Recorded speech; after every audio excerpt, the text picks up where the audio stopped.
मैं तमाम दोस्तों का शुक्रगुजार हूँ। मेरा आसिम खान ने तकलीफ की है, बाबू शहीद साहब, सरदार अब्दुल्ला खान और तमाम दोस्त का शुक्रगुजार हूँ। मैं इस टाइम ऐलान करता हूँ कि मेरा आसिम फूड का हिमायत करता हूँ। जहाँ भी मुझे बुलाया गया मैं मीर का हुक्म पर पहुँच जाऊँगा। इंशाल्लाह मेरा हर चीज़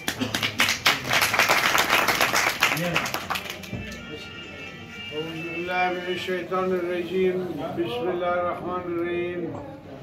मैं अरबाब साहब के उसकी सारा बिरादरी का जो इधर बैठे हुए दोस्तों का खासकर मैं शुक्रिया अदा करता हूँ दिल के गहराइयों से कि उन्होंने आज हमारे पैनल में शमूलियत किया और हमारे हिमायत का ऐलान किया।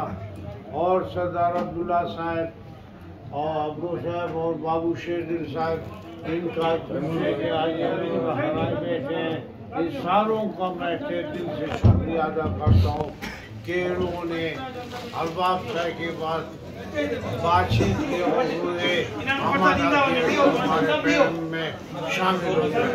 मैं एक दफ़ा फिर अपनी तरफ से, अपनी पार्टी की तरफ से, अपने साथियों की तरफ से एक दफ़ा अरबाब साहब को उसके सारे साथियों का दिल के गहराइयों से शुक्रिया अदा करता हूँ।